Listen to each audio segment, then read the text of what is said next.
৮ বছর পর আইপিএস হয়ে ফিরল স্ত্রী। ইটভাটায় মজুরি করতে দেখে স্বামীর চোখে জল চলে এলো। তারপর যা হলো। বন্ধুরা, বিহারের একটি ছোট গ্রাম রামপুরে সকালের হালকা রোদ ছড়িয়ে পড়ছিল। মাঠ থেকে আসা মাটির সুবাস আর গাছে বসা পাখিদের কিচিরমিচির পুরো গ্রামকে জাগিয়ে তুলছিল। গ্রামের এক প্রান্তে একটি ছোট কুঁড়েঘর ছিল, যার সামনে মাটির আঙিনা আর একটি পুরনো চারপাই পড়ে থাকত। সেই কুঁড়েঘরে থাকত রাঘব। রাঘব গরিব ছিল, কিন্তু তার মন ছিল অনেক বড়। গ্রামের মানুষ বলতো যে রাঘবের মতো সহজ সরল এবং পরিশ্রমী ছেলে পুরো এলাকায় পাওয়া যাবে না। সেদিন সাত সকালে রাঘব আঙিনায় বসে নিজের পুরনো জুতো সেলাই করছিল। তখনই ভেতর থেকে একটি মধুর আওয়াজ এলো, রাঘব, চা হয়ে গেছে। এই আওয়াজ ছিল তার স্ত্রী কবিতার। কবিতার শিক্ষিত, বুদ্ধিমতী এবং অত্যন্ত পরিশ্রমী মেয়ে ছিল। তার চোখে সবসময় একটি স্বপ্ন চকচক করত, আইপিএস হওয়ার স্বপ্ন। কবিতা চা নিয়ে এলো এবং হাসি মুখে বলল, আজ কি তাড়াতাড়ি কাজে যেতে হবে? রাঘব হালকা হাসল, হ্যাঁ, আজ ইটভাটায় অনেক কাজ আছে। কবিতা চায়ের কাপ তার দিকে বাড়িয়ে দিল এবং ধীরে ধীরে বলল, রাঘব, একটা কথা জিজ্ঞেস করব? জিজ্ঞেস করো। যদি আমি পড়াশোনা চালিয়ে যাই, তবে তোমার কোনো সমস্যা হবে না তো? রাঘব চায়ের কাপ হাতে থামিয়ে দিল এবং কয়েক সেকেন্ড কবিতার চোখের দিকে তাকিয়ে থেকে বলল, তুমি কি হতে চাও কবিতা? কবিতার চোখ উজ্জ্বল হয়ে উঠল, আইপিএস। এটি শুনে কিছুক্ষণের জন্য বাতাস যেন থেমে গেল। আইপিএস? এই স্বপ্ন কোনো শহরের ধনী মেয়ের জন্য অনেক বড় হয়, আর এখানে এক গরিব মজুরের স্ত্রী এই স্বপ্ন দেখছিল। কিন্তু রাঘব এক পলকও দেরি করল না। সে হাসল এবং বলল, তাহলে হও। কবিতা অবাক হয়ে গেল, কিন্তু টাকা? সেটা নিয়ে চিন্তা করো না, কিন্তু তোমাকে আরও পরিশ্রম করতে হবে। রাঘব হেসে উঠল, পরিশ্রম করার জন্যই তো জন্মেছি। কবিতার চোখ ভিজে এলো। সে ধীরে থেকে বলল, রাঘব, যদি আমি সত্যিই আইপিএস হয়ে যাই না, তবে সবার আগে তোমাকে সালাম করব। রাঘব মজাক করে বলল, আরে না, তখন তো আমি ভয় পেয়ে যাব। আমার নিজের স্ত্রী আমাকে জেলে পাঠিয়ে দেবে। দুজনেই হেসে উঠল, কিন্তু সেই হাসির পেছনে অনেক বড় এক সংগ্রাম লুকিয়েছিল। সংগ্রামের শুরু সেই দিন থেকেই। রাঘব নিজের পুরো জীবন বদলে ফেলল। সে ভোর ৫টায় উঠত, সারা দিন ইটভাটায় মজুরি করত, সন্ধ্যায় খেতে কাজ করত এবং রাতে গ্রামের ছোট বাচ্চাদের টিউশন পড়াত, যাতে কবিতার পড়াশোনার জন্য টাকা জোগাড় করতে পারে। কবিতাও দিন রাত পড়াশোনা করত। কখনো কখনো বিদ্যুৎ থাকত না, তখন সে লণ্ঠনের আলোয় পড়ত। গ্রামের লোক ঠাট্টা করত, আরে রাঘব, তোর বউ আইপিএস হবে? আগে ঘরটা তো ঠিকমতো চালা, এত পড়াশোনা করে কি করবে? কিন্তু রাঘব কখনো উত্তর দিত না। সে শুধু হাসত আর নিজের কাজে লেগে থাকত। একদিন এক সন্ধ্যায় কবিতা বই পড়ছিল। রাঘব ক্লান্ত হয়ে ঘরে ফিরল। তার হাতে ফোঁসকা পড়েছিল, জামাকাপড় মাটিতে মাখামাখি ছিল। কবিতা তা দেখে তার চোখ ভিজে এলো। এত পরিশ্রম করো না। রাঘব হাসল, তুমি আইপিএস হয়ে যাও, তারপর আমি আরাম করব। কবিতা বলল, তুমিও পড়তে পারতে, তুমি আমার পড়াশোনার জন্য সব ছেড়ে দিলে। রাঘব শান্ত গলায় বলল, তোমার স্বপ্নই আমার স্বপ্ন। এটি শুনে কবিতার চোখ দিয়ে জল গড়িয়ে পড়ল। পরীক্ষার দিন। ২ বছর পর সেই দিন এলো, যার জন্য দুজনেই অপেক্ষা করছিল, ইউপিএসসি পরীক্ষা। কবিতা শহরে গেল। রাঘব তার জন্য বাসের টিকিট কিনেছিল। যখন বাস ছাড়তে লাগল, কবিতা জানলা দিয়ে ঝুঁকে বলল, রাঘব, যদি আমি ফেল করি? রাঘব হাসি মুখে বলল, তবে আবার চেষ্টা করব, আর যদি পাশ করো, তবে পুরো গ্রামে মিষ্টি বিতরণ করব। বাস ছেড়ে দিল। রাঘব অনেকক্ষণ রাস্তার ধারে দাঁড়িয়ে তাকে চলে যেতে দেখছিল। ৩ মাস পর পরীক্ষার রেজাল্ট বেরোনোর কথা ছিল। পুরো গ্রাম উৎসুক ছিল। কবিতা এবং রাঘব দুজনেই ঘাবড়েছিল। রাঘবের কাছে স্মার্টফোন ছিল না। সে গ্রামের সাইবার ক্যাফেতে গেল। কম্পিউটারে রেজাল্ট খুলল। সে রোল নম্বর দিল। কিছু সেকেন্ড স্ক্রিন লোড হতে থাকল। তারপর রাঘবের চোখ বড় হয়ে গেল। তার হাত কাঁপতে লাগল। সে ধীরে ধীরে পড়ল, কবিতা রাঘব, ইউপিএসসি কোয়ালিফাইড। রাঘবের চোখ দিয়ে জল পড়তে লাগল। সে দৌড়ে বাড়ি পৌঁছল। কবিতা, কবিতা! কবিতা ঘাবড়ে বাইরে এলো। কি হয়েছে? রাঘব হাসতে হাসতে আর কাঁদতে কাঁদতে বলল, তুমি আইপিএস হয়ে গেছ। কবিতা যেন পাথরের মূর্তির মতো হয়ে গেল। তারপর হঠাৎ সে কাঁদতে কাঁদতে রাঘবকে জড়িয়ে ধরল। আমরা জিতে গেছি রাঘব, আমরা জিতে গেছি। সেদিন পুরো গ্রামে মিষ্টি বিলানো হল। কিন্তু সেই রাতেই একটি এমন ঘটনা ঘটল, যা তাদের জীবন চিরতরে বদলে দিল। সেই রাত। রাত প্রায় ১১টা। রাঘব বাইরে চারপাইতে ঘুমোচ্ছিল। হঠাৎ গ্রামে কিছু লোক এলো। তারা কবিতার সাথে দেখা করতে এসেছিল। কবিতা বাইরে এলো। তাদের মধ্যে একজন লোক বলল, ম্যাডাম, এখন আপনাকে ট্রেনিংয়ের জন্য দিল্লি যেতে হবে। কবিতা খুশি ছিল, কিন্তু সেই লোকটি আরও একটি কথা বলল, কিন্তু একটা পরামর্শ আছে। কি? যদি আপনি সত্যিই বড় অফিসার হতে চান, তবে আপনাকে আপনার জীবনের কিছু পুরনো সম্পর্ক পেছনে ফেলে যেতে হবে। কবিতা চমকে গেল। কি বলতে চাইছেন? সেই লোকটা ধীরে থেকে বলল, আপনার ইমেজ একজন গরিব মজুরের স্ত্রীর সাথে ভালো লাগবে না। এটি শুনে কবিতার বুক যেন কেঁপে উঠল। সে রাঘবের দিকে তাকালো। রাঘব চুপ ছিল। সে শুধু আকাশের দিকে তাকিয়েছিল। তারপর সে ধীরে থেকে বলল, কবিতা, তুমি যাও। কবিতার চোখ দিয়ে জল পড়তে লাগল। কিন্তু রাঘব হাসল। তোমার স্বপ্ন সবার চেয়ে বড়। সেই রাতে কবিতা দিল্লি চলে গেল, আর রাঘব গ্রামে একা রয়ে গেল। সে জানত না যে সামনের ৮ বছর তার জীবনকে পুরোপুরি বদলে দেবে। আর একদিন যখন সেই কবিতাই আইপিএস হয়ে ফিরে আসবে এবং নিজের স্বামীকে ইট ভাটায় মজুরি করতে দেখবে, তখন তার চোখের জল বাঁধ মানকে না। দূরত্ব যা বাধ্যবাধকতায় পরিণত হল। দিল্লি একদম অন্য এক জগৎ। উঁচু উঁচু অট্টালিকা, চওড়া রাস্তা, দ্রুতগতির গাড়ি, আর সব জায়গায় ছুটন্ত জীবন। এখানেই শুরু হয়েছিল কবিতার আইপিএস ট্রেনিং। প্রথমবার যখন সে পুলিশ একাডেমির গেটের ভেতরে ঢুকল, তখন তার পা একটু কাঁপছিল। এত বড় বড় অফিসারদের মধ্যে সে ছিল এক ছোট গ্রামের মেয়ে। কিন্তু তার মনে এক আওয়াজ ছিল, তোমাকে রাঘবের স্বপ্নের জন্য জিততে হবে। একাডেমির প্রথম দিন, ভোর 4টে বাঁশি বাজল। ওঠো, 10 মিনিটের মধ্যে প্যারেড গ্রাউন্ডে পৌঁছাও। সব ট্রেনিং অফিসার বাইরে বেরিয়ে এলো। কবিতাও দৌড়ে পৌঁছাল। প্যারেড, দৌড়, ফিজিক্যাল ট্রেনিং, অস্ত্রের প্রশিক্ষণ, আইনের পড়াশোনা। দিনটি খুব কঠিন ছিল। সন্ধ্যায় যখন সবাই ক্লান্ত হয়ে নিজেদের ঘরে ফিরল, কবিতা বিছানায় বসল। সে মোবাইল তুলল। সে রাঘবের নম্বর ডায়াল করল। ফোন কিছুক্ষণ বাজার পর অন্য প্রান্ত থেকে আওয়াজ এলো, হ্যালো। সেই আওয়াজ শুনেই কবিতার চোখ ভিজে এলো। রাঘব, কেমন আছো? খুব ক্লান্ত হয়ে গেছি। রাঘব হেসে উঠল। আইপিএস হতে হলে তো পরিশ্রম করতেই হবে। কবিতা ধীরে থেকে জিজ্ঞেস করল, তুমি খেয়েছ? হ্যাঁ, কিন্তু এটি মিথ্যে ছিল। সেদিন রাঘব শুধু একটি শুকনো রুটি খেয়েছিল। কিন্তু সে কবিতাকে কখনো নিজের কষ্টের কথা জানাত না। গ্রামের জীবন। ওদিকে গ্রামে রাঘবের জীবন আগের চেয়ে বেশি কঠিন হয়ে গেল। কারণ এখন মানুষ আরও বেশি করে টিটকারি দিত। আরে রাঘব, এখন তো তোর বউ অফিসার হয়ে গেছে, সে শহরে থাকবে, তোকে ভুলে যাবে, তুই এখনও মাটি টানছিস। রাঘব শুধু হাসি মুখে বলত, সে আমার স্ত্রী, আমাকে ভুলবে না। কিন্তু কখনো কখনো রাতে যখন সে একা চারপাইতে শুয়ে থাকত, তখন তার মনেও ভয় জাগত। 1 বছর পর কবিতার ট্রেনিং খুব ভালো চলছিল। সে একাডেমির সবচেয়ে পরিশ্রমী ক্যাডেটদের একজন হয়ে উঠেছিল। একদিন ট্রেনিং অফিসার বললেন, কবিতা, তুমি খুব ভালো করছো। যদি এভাবে পরিশ্রম করো তবে তুমি টপ করতে পারো। এটি শুনে কবিতা খুশি হয়ে গেল। সে সঙ্গে সঙ্গে রাঘবকে ফোন করল। রাঘব, জানো কি হয়েছে? কি? আমি একাডেমির টপ ক্যাডেট হতে পারি। রাঘব খুশিতে চিৎকার করে উঠল, সত্যি? তাহলে তো পুরো গ্রামে মিষ্টি বিলোব। কবিতা হাসতে লাগল। কিন্তু সেই সময় ঘরে তার বান্ধবী রিয়া এলো। রিয়া এক ধনী পরিবারের মেয়ে ছিল। সে বলল, কবিতা, তুমি এখনও সেই গ্রাম্য স্বামীর সাথে কথা বলো? কবিতা বলল, হ্যাঁ, উনি আমার স্বামী। রিয়া হেসে উঠল, তুমি এখন আইপিএস হতে যাচ্ছ, তোমাকে তোমার লাইফস্টাইল বদলাতে হবে। কবিতা চুপ হয়ে গেল। রিয়ার কথা তার ভালো লাগল না, কিন্তু ধীরে ধীরে এমন কথা তার মাথায় গেঁথে যেতে লাগল। অন্যদিকে গ্রামে সেই বছর প্রবল বৃষ্টি হল। ইট ভাটা বন্ধ হয়ে গেল।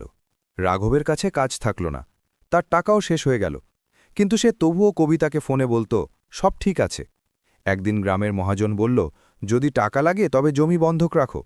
রাঘব মানা করে দিল, কারণ সেই জমিই ছিল তার বাবার শেষ স্মৃতি।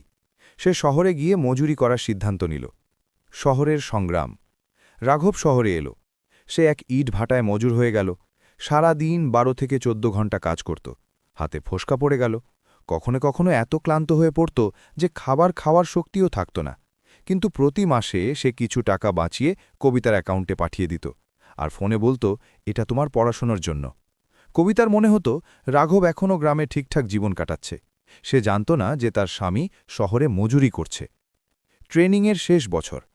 এখন কবিতার ট্রেনিং শেষ হতে চলেছিল। সে এখন পুরোপুরি বদলে গেছে। তার আত্মবিশ্বাস বেড়ে গেছে। তার হাঁটা চলা, তার ভাষা, তার চালচলন সব বদলে গেছে। একদিন একাডেমিতে একটি বড় অনুষ্ঠান ছিল। অনেক বড় অফিসাররা এসেছিলেন। সেখানে এক অফিসার কবিতাকে জিজ্ঞেস করলেন, আপনার পরিবারে কে কে আছে? কবিতা কয়েক সেকেন্ড চুপ থাকল, তারপর বলল, আমার বাবা মা গ্রামে থাকেন। অফিসার আবার জিজ্ঞেস করলেন, আর স্বামী? কবিতা চুপ হয়ে গেল। তার হঠাৎ রিয়ার কথাগুলো মনে পড়ল। একজন মজুর স্বামী তোমার ইমেজ নষ্ট করে দেবে। সে ধীরে থেকে বলল, উনি গ্রামে থাকেন। ওদিকে রাঘব। সেই রাতে রাঘব খুব অসুস্থ ছিল। তার প্রচণ্ড জ্বর ছিল। কিন্তু সে তবুও ইট কানছিল। মালিক বলল, যদি কাজ না করো তবে টাকা পাবে না। রাঘব চুপচাপ কাজ করে গেল। রাতে যখন সে কুড়ে ঘরে ফিরল, তার খুব ঠান্ডা লাগছিল। সে মোবাইল নিল, কবিতাকে ফোন করল, কিন্তু সেদিন কবিতা খুব ব্যস্ত ছিল, ফোন তুলল না। রাঘব ধীরে থেকে বলল, কোনো ব্যাপার না, ও ব্যস্ত হয়ে গেছে। আর সে না খেয়েই ঘুমিয়ে পড়ল। সময় পেরিয়ে গেল, 1 বছর, 2 বছর, 3 বছর, ধীরে ধীরে 8 বছর কেটে গেল। কবিতা এখন একজন সফল আইপিএস অফিসার হয়ে গেছে। তার নাম পুরো রাজ্যে বিখ্যাত হয়ে গেছে। কিন্তু এই 8 বছরে সে মাত্র 2 বার গ্রামে গিয়েছিল, আর প্রতিবার মাত্র কয়েক ঘন্টার জন্য। রাঘব কখনো অভিযোগ করত না, সে শুধু দূর থেকে তাকে দেখত আর হাসত। সেই দিন 8 বছর পর কবিতাকে একটি জেলায় এসপি, সুপারিনটেন্ডেন্ট অফ পুলিশ বানিয়ে পাঠানো হলো। জেলাটি সেটিই ছিল যেখানে একসময় তার গ্রাম ছিল। যখন তার গাড়ি জেলায় ঢুকল, তার মনে এক অদ্ভুত অস্থিরতা হতে লাগল। তার হঠাৎ রাঘবের কথা মনে পড়তে লাগল। সে ড্রাইভারকে বলল, গাড়ি একটু আস্তে চালাও। রাস্তার ধারে অনেক ইট ভাটা ছিল। হঠাৎ তার নজর একজন মজুরের ওপর পড়ল। সেই লোকটি ইটের ভারী বোঝা বইছিল। তার জামাকাপড় ছেঁড়া ছিল, রোদে পুড়ে মুখ কালো হয়ে গিয়েছিল। কিন্তু তার চোখে সেই পুরনো শান্তি ছিল। কবিতার বুক ধরফড় করতে লাগল। সে মন দিয়ে দেখল, আর পরের মুহূর্তেই তার শ্বাস থেমে গেল। সেই লোকটি ছিল রাঘব। কবিতার চোখ দিয়ে জল নিজে থেকেই বইতে লাগল। গাড়ি তৎক্ষণাৎ থামাল। সে দ্রুত নিচে নেমে এলো এবং কাপা গলায় বলল, রাঘব। রাঘব ফিরে তাকাল। তার চোখের সামনে পুরো জেলার আইপিএস অফিসার দাঁড়িয়েছিল, আর সেই তার স্ত্রী। দুজনে কয়েক সেকেন্ড শুধু একে অপরের দিকে তাকিয়ে থাকল। তারপর কবিতার চোখ দিয়ে জল পড়তে লাগল। কিন্তু সে জানত না যে রাঘবের সাথে এই 8 বছরে কি কি ঘটেছে। আর যখন সে সত্যটা জানতে পারবে, তখন তার পৃথিবী কেঁপে উঠবে। সত্য যা কবিতাকে ভেঙে চুরমার করে দিল। ইট ভাটার কাছে ধুলো উঠছিল। গরম এত বেশি ছিল যে মাটি থেকে যেন আগুন বেরোচ্ছিল। মজুররা অনবরত ইট বয়ে যাচ্ছিল। সেই ধুলো আর গরমের মাঝে দাঁড়িয়েছিল জেলার আইপিএস অফিসার কবিতা, আর সামনে ছেঁড়া পোশাকে ঘামে ভেজা তার স্বামী রাঘব দাঁড়িয়েছিল। দুজনের চোখ একে অপরের দিকে আটকে ছিল, যেন 8 বছরের পুরো সময়টা এক মুহূর্তে সামনে চলে এসেছে। কবিতার গলা কাঁপছিল। রাঘব, তুমি এখানে? রাঘব কয়েক সেকেন্ড চুপ থাকল, তারপর হালকা হাসি দিয়ে বলল, হ্যাঁ, এখানেই কাজ করি। কবিতার চোখ ভিজে এলো। কিন্তু তুমি তো গ্রামে ছিলে। রাঘব ধীরে থেকে বলল, গ্রামে কাজ ছিল না, তাই শহরে চলে এলাম। কবিতার মন ভেঙে যেতে লাগল। সে চারদিকে তাকাল, সব দিকে শুধু মজুর আর মজুর। কিছু মহিলাও মাটি টানছিল, বাচ্চারাও মাটিতে খেলতে খেলতে কাজ করছিল। সে আবার রাঘবের দিকে তাকাল। তুমি আমাকে কেন জানাওনি? রাঘব হাসল, তোমাকে চিন্তায় ফেলতে চাইনি। কবিতার কান্না। কবিতা এখন আর নিজেকে সামলাতে পারছিল না। তার চোখ দিয়ে অনবরত জল পড়ছিল। রাঘব, তুমি এত বছর ধরে মজুরি করছ? রাঘব হলকা মাথা নাড়ল। হ্যাঁ। আর আমাকে কখনো বলোনি? রাঘব বলল, তোমাকে তোমার কাজে মন দিতে হতো। তোমার স্বপ্ন বেশি জরুরি ছিল। এটি শুনে কবিতা যেন ভেঙে পড়ল। সে ধীরে থেকে বলল, আমার স্বপ্নের জন্য তুমি তোমার জীবন বরবাদ করে দিলে? রাঘব সঙ্গে সঙ্গে বলল, না, আমার জীবন বরবাদ হয়নি, কারণ তুমি আজ আইপিএস। ভাটার মালিক। সেই সময় ভাটার মালিক সেখানে চলে এলো। সে এক মোটা লোক ছিল। সে রেগে বলল, আরে রাঘব, কাজ কেন থামিয়ে রেখেছিস? তারপর সে কবিতাকে দেখল। সে চিনে ফেলল যে ইনি কোনো বড় অফিসার। সে সঙ্গে সঙ্গে নরম হয়ে গেল। ম্যাডাম, নমস্কার। কবিতা শীতল দৃষ্টিতে তার দিকে তাকাল। এই লোকগুলো কত ঘন্টা কাজ করে? মালিক ঘাবড়ে বলল, ম্যাডাম, মাত্র 8 ঘন্টা। তখনই পেছন থেকে এক মজুর বলে উঠল, ম্যাডাম, 12 ঘন্টা কাজ করায়। মালিক সঙ্গে সঙ্গে চিৎকার করল, চুপ থাক। কবিতার চোখে রাগ এলো। সে নিজের গার্ডকে বলল, সব তথ্য বের করো। যদি আইনের বিরুদ্ধে কিছু পাওয়া যায়, তবে ব্যবস্থা নেওয়া হবে। মালিকের মুখের রং উড়ে গেল। রাঘবের অবস্থা। কবিতা দেখল, রাঘবের হাতে গভীর ক্ষত ছিল। হাতের তালু ফেটে গিয়েছিল, কাঁধে লাল দাগ ছিল। তার শরীর খুব রোগা হয়ে গিয়েছিল। এ সেই রাঘবই ছিল, কিন্তু এখন আগের মতো মজবুত আর হাসিখুশি দেখাচ্ছিল না। কবিতার গলা ধরে এলো, রাঘব, তুমি নিজের এত খারাপ অবস্থা কেন হতে দিলে? রাঘব হাসল, কিছু হয়নি, শুধু পরিশ্রম করেছি। কিন্তু সত্যিটা অন্য কিছু ছিল, সেই গোপন কথা।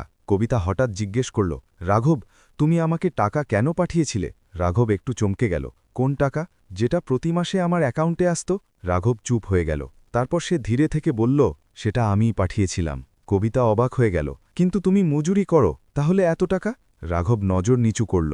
কয়েক সেকেন্ড সে কিছু বলল না। তারপর ধীরে থেকে বলল, আমি রাতেও কাজ করতাম। কি বলতে চাইছ? দিনে ভাটায় আর রাতে গুদামে মাল তোলার কাজ। কবিতার চোখ বড় হয়ে গেল। তুমি দিনরাত কাজ করতে? রাঘব মাথা নাড়ল। হ্যাঁ, কেন? রাঘব শান্ত গলায় বলল, যাতে তোমার পড়াশোনা কখনো টাকার অভাবে থেমে না যায়। কবিতা এখন আর নিজেকে সামলাতে পারছিল না। সে দুই হাতে নিজের মুখ ঢাকল, তার কান্না ফেটে পড়ল। আরও এক সত্য। কবিতা ধীরে থেকে জিজ্ঞেস করল, আর তুমি দ্বিতীয় বিয়ে কেন করনি? রাঘব হাসল, কেন করতাম? কারণ আমি তো তোমার সাথে ছিলাম না। রাঘব তার চোখের দিকে তাকিয়ে বলল, তুমি কখনো দূরে ছিলে না, তুমি সব সময় আমার মনে ছিলে। এটি শুনে কবিতার বুক ফেটে যাচ্ছিল। মজুরদের কথা। পাশে দাঁড়িয়ে থাকা কিছু মজুর ফিসফিস করে কথা বলছিল।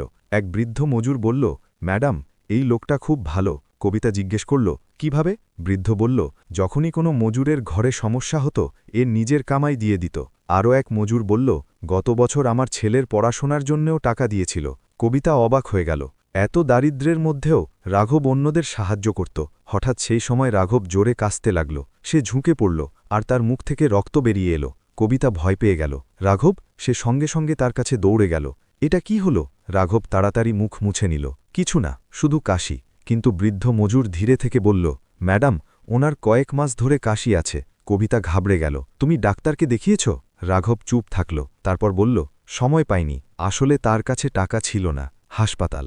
কবিতা সঙ্গে সঙ্গে গাড়ি আনালো। এখনই হাসপাতালে চলব। রাঘব বলল, না, কাজ বাকি আছে। কবিতা রেগে বলল, ব্যাস। তার গলায় একজন অফিসারের আদেশ ছিল। রাঘব চুপ হয়ে গেল। তাকে গাড়িতে বসানো হলো। যখন গাড়ি চলতে লাগল, রাঘব জানলা দিয়ে বাইরে দেখতে লাগল। তার হয়তো ভালো লাগছিল না যে তার জন্য এত হইচই হচ্ছে। হাসপাতালের রিপোর্ট। হাসপাতালে ডাক্তার পরীক্ষা করলেন। কিছু টেস্ট হলো। রিপোর্ট আসতে একটু সময় লাগল।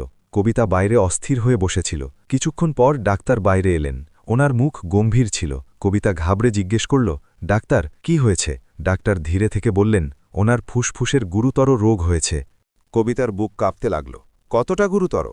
ডাক্তার বললেন, যদি ঠিক সময় চিকিৎসা না হয় তবে বিপদ হতে পারে। কবিতার চোখ দিয়ে জল পড়ল। সে বুঝতে পারল রাঘব নিজের জীবন তার সফলতার জন্য বাজি লাগিয়ে দিয়েছে। রাঘবের কথা। যখন কবিতা ঘরে গেল, রাঘব বিছানায় বসেছিল। সে হাসছিল। এত চিন্তা করো না। কবিতা কাঁদতে কাঁদতে বলল, তুমি আমাকে বলনি কেন? রাঘব ধীরে থেকে বলল, তোমাকে চিন্তায় ফেলতে চাইনি। কবিতা তার হাত ধরে নিল। এখন আমি তোমাকে কোথাও যেতে দেব না। রাঘব ধীরে থেকে বলল, আমি কোথাও যাচ্ছি না। কিন্তু তার মনে এক ভয় ছিল। তার মনে হতো হয়তো তার কাছে আর বেশি সময় নেই। কিন্তু সেই রাতেই এক এমন ঘটনা ঘটতে চলেছিল যা কবিতার জীবন পুরোপুরি বদলে দেবে। আর পরের দিন পুরো জেলা সেই ঘটনার আলোচনা করবে। যখন স্ত্রী নয়, একজন আইপিএস অফিসার জেগে উঠেছিল। হাসপাতালের ঘরে ওষুধের হালকা গন্ধ ছড়িয়েছিল। রাঘব বিছানায় শুয়েছিল। তার মুখে ক্লান্তি পরিষ্কার দেখা যাচ্ছিল। আর সামনে চেয়ারে বসেছিল আইপিএস অফিসার কবিতা। কিন্তু সেই মুহূর্তে সে শুধু একজন অফিসার ছিল না, সে এক ভেঙে পড়া স্ত্রীও ছিল। তার চোখ অনবরত ভিজে ছিল। সে বারবার রাঘবের হাত ধরে নিচ্ছিল, যেন ভয় কোথাও সেই হাত ছেড়ে না যায়। রাতের কথা। রাত গভীর হয়েছিল। হাসপাতালে শান্তি ছিল। কবিতা ধীরে থেকে বলল, রাঘব, সত্যি সত্যি বলো, তুমি এত অসুস্থ কবে থেকে? রাঘব কয়েক সেকেন্ড চুপ থাকল। তারপর ধীরে থেকে বলল, প্রায় 1 বছর ধরে। কবিতা চমকে গেল। 1 বছর ধরে? আর তুমি আমাকে জানাওনি? রাঘব হালকা হাসির সাথে বলল, তুমি খুব ব্যস্ত থাকতে, তোমাকে চিন্তায় ফেলতে চাইনি। এটি শুনে কবিতার চোখ দিয়ে জল পড়তে লাগল। তুমি সবসময় আমার চিন্তা করে গেলে, আর আমি। তার কথা আটকে গেল। রাঘব তার হাত ধরে নিল। তুমি কিছু ভুল করনি কবিতা, তুমি নিজের স্বপ্ন পূরণ করছিলে। এক মজুরের সত্য। তখনই দরজায় হালকা শব্দ হল। এক বৃদ্ধ মজুর ভেতরে এলো। সেই মজুরটি যে ভাটায় কাজ করত। সে ধীরে থেকে বলল, ম্যাডাম, যদি কিছু মনে না করেন তবে একটা কথা বলবো? কবিতা মাথা তুলল। হ্যাঁ, বলুন। বৃদ্ধ লোকটা বলল, রাঘবের অসুখ শুধু পরিশ্রমের কারণে নয়। কবিতা চমকে গেল। তবে কিসের জন্য? বৃদ্ধ ধীরে থেকে বলল, ভাটার মালিক মজুরদের বিষাক্ত মাটি আর কেমিক্যালের মধ্যে কাজ করায়। কি? হ্যাঁ ম্যাডাম, ওখানে ধোঁয়া আর বিষাক্ত গ্যাস বের হয়। অনেক মজুর অসুস্থ হয়ে গেছে। কবিতার চোখে রাগ ভরে উঠল। তোমরা অভিযোগ করনি কেন? বৃদ্ধ লোকটা দুঃখী গলায় বলল, ম্যাডাম, গরিব মানুষের অভিযোগ কে শোনে? কবিতা কয়েক সেকেন্ড চুপ থাকল। তারপর তার চোখে এক অন্যরকম জেল্লা এলো। এখন সেখানে শুধু এক ক্রন্দনরতা স্ত্রী ছিল না, সেখানে এক আইপিএস অফিসার বসেছিল। সকালের তুফান। পরের দিন সকালে জেলার পুলিশ স্টেশনে হঠাৎ চাঞ্চল্য শুরু হল। কারণ খোদ এসপি কবিতা আদেশ দিয়েছেন, ইট ভাটায় তৎক্ষণাৎ রেইড মারো।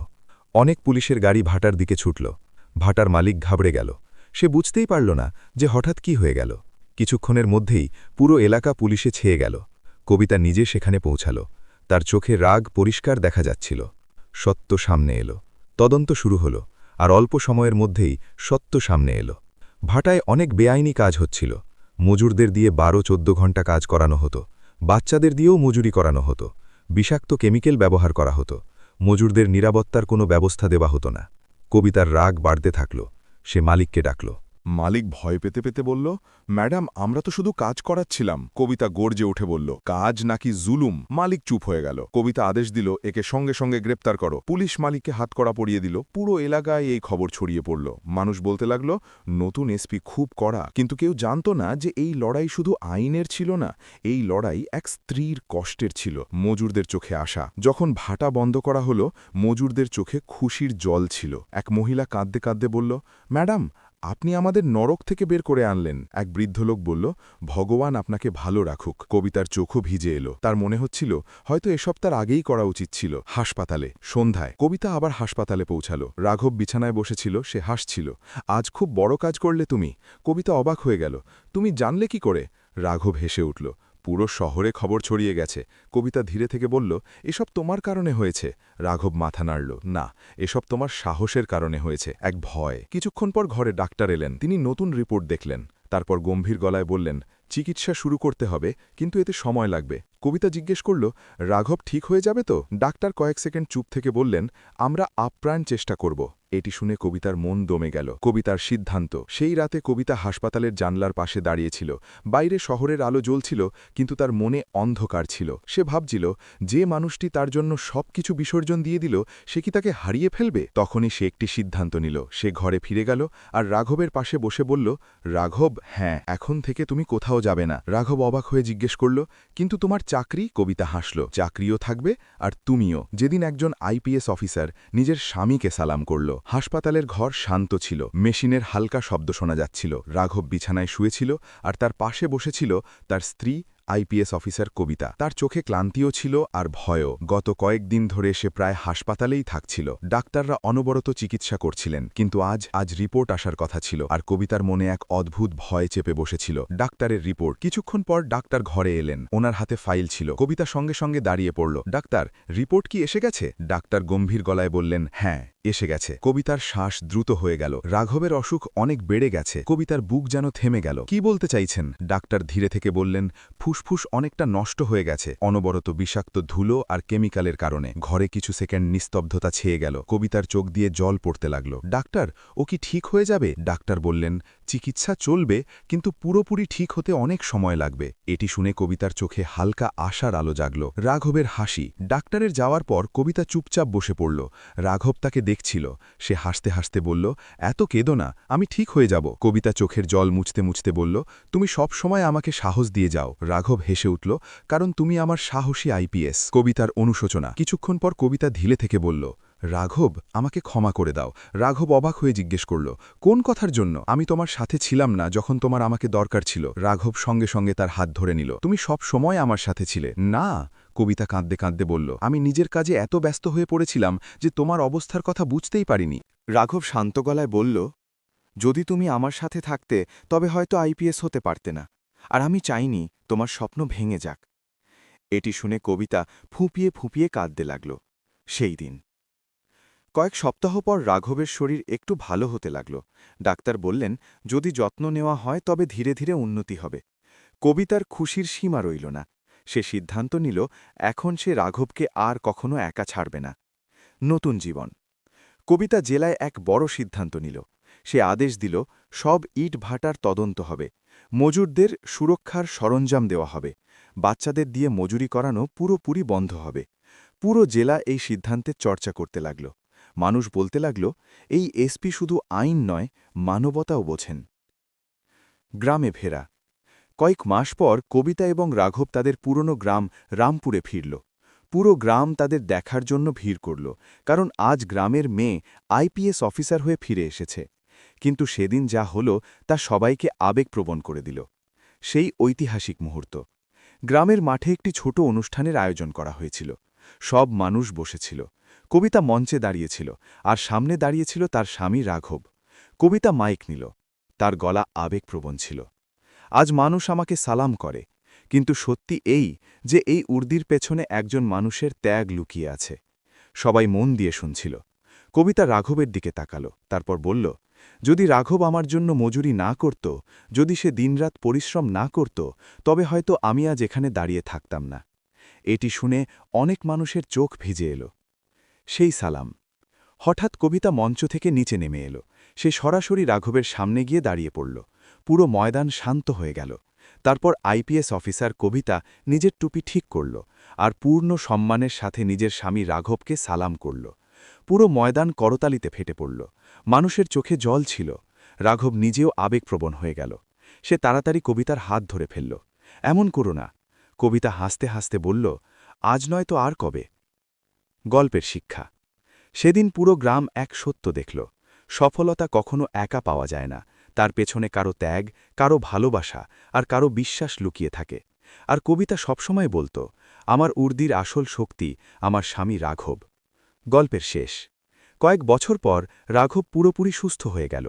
কবিতা নিজের কাজে আরও সততার সাথে যুক্ত থাকল, আর দুজনে মিলে গরিব মজুদদের বাচ্চাদের জন্য একটি স্কুল খুলল, যাতে অন্য কোনো বাচ্চা দারিদ্র্যের কারণে নিজের স্বপ্ন না ছাড়ে।